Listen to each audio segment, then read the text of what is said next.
Welcome back to the 2-Minute Warning. Back on the topic of the NFL today. New news in the world of the Green Bay Packers and Aaron Rodgers, as if we weren't confused enough about the absence of any knowledge on whether or not he's going to come back. Now today, a new statement indicates that he will be playing with Green Bay for the 2021 season.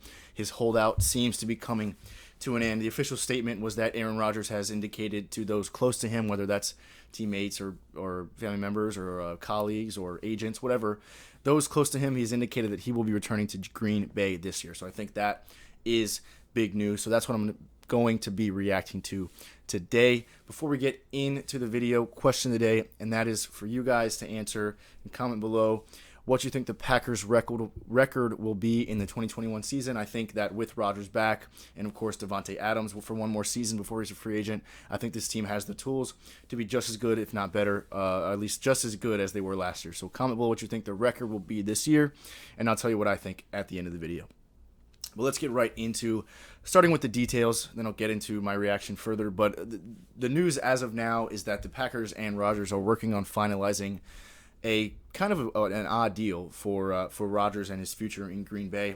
Now, right now, currently, Rodgers' contract is good through 2023, so that would put him 2 more seasons, essentially, including the one about to start. So the new deal is going to allow Rodgers to play, or it's going to require Rodgers to play 1 more season in Green Bay, but then allow him to cut all his ties with Green Bay and walk after the 2021 season, essentially voiding the next year of his contract. So he can get on the market, go play for a team like Miami, who might need a quarterback after this year, or Cleveland, who has all the tools and may need a quarterback, or whatever Rodgers wants to do. It will be up to him to do after this season, whether he wants to retire, sign somewhere else. But that is kind of the odd part, in my opinion, of this deal, is just voiding the 2023 season. So that is what is the newest news, is that Rodgers indicates that he's playing another year with Green Bay, and that his new deal will include 1 more required year in Green Bay, and then void the next season. He can walk away. Some people are saying this is like the last dance of Rodgers' career. So that's the details. Now, getting to what I thought about when I heard this, I definitely was happy. I spoke about it in the video last week about a statement that from Green Bay's CEO that nothing has changed with the Rodgers situation. My reaction to that was, man, I hope he comes back. Well, I'm just going to assume this happens. So he's coming back. In my mind, Rodgers is coming back to play with Green Bay, and I'm excited for it. I'm not a Green Bay fan, in all honesty. I see the Packers as still a threat for the Bucs in the NFC. Them and the Rams a threat to the Bucs. But nonetheless, I'm happy to see Rodgers back in Green Bay. I think that was a team, any team with the Davante Adams and Aaron Rodgers potential. Is obviously the potential for greatness is there, and if Rodgers wasn't going to play, I would just hate to see that, because so much potential there for them to be good. I really want Rodgers to get another ring for himself before he retires, but that's besides the point. Is that I'm happy that he's going to be back, because I think Aaron Rodgers and the Packers can compete. I did say that an Aaron Rodgers-less Packers, I think, would not win the NFC North. I think either the Minnesota Vikings or the Chicago Bears, led by Justin Fields, is my prediction, would take that division from them. But now with Rodgers back, I think the division is still theirs. So all in all, I'm just happy to see that the Packers and Rodgers seem to be making some sort of deal. Even if it's a deal that, like I said, voids a year of his contract just to let him out, it's at least some sort of deal making for him.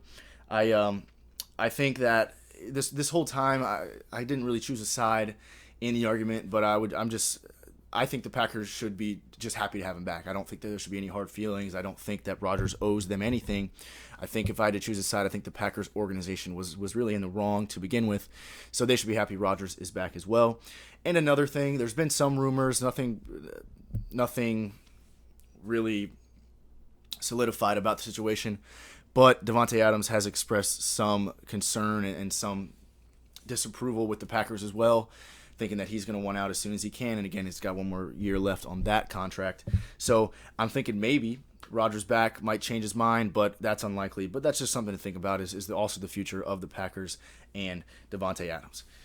So next up on the conversation of what does this really mean, other than the fact that I think this does put the Packers back in contention for something big in the NFC, whether it's another NFC appearance and a loss, such as Rodgers' career suggests will happen. That's besides the point. That we'll have to see after this season.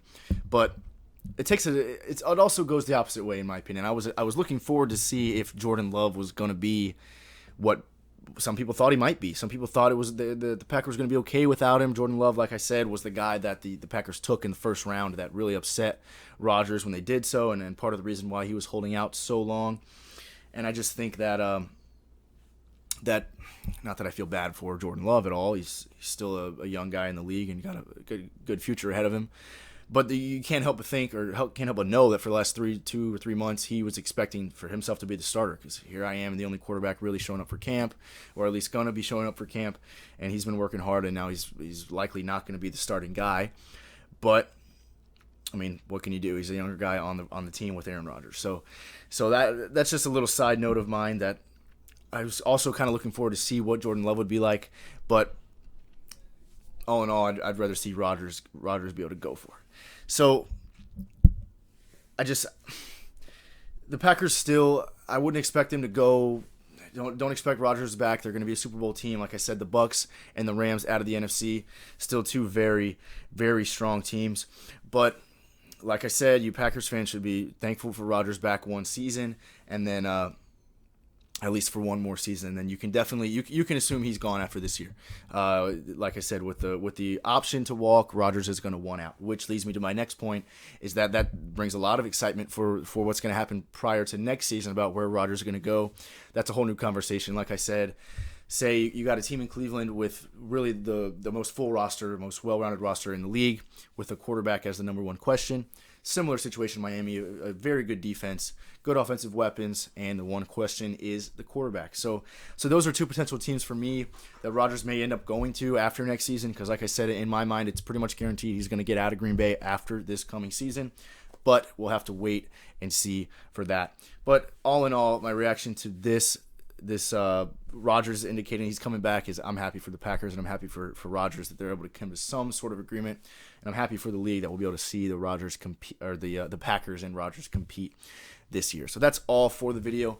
And back on the question of the day, I still think that this Packers team, I mean, I haven't looked at the schedule, so I don't have a lot of details, but I still think this Packers team is one that we can expect 10, 11 wins out of minimum. I think the Packers have shown that they're very good at winning regular season games. Last year, they were 13-3, I believe, maybe 14-2. But Packers are very good at winning regular season games, so if I had to set a minimum for wins, I'm going to say 11 wins minimum.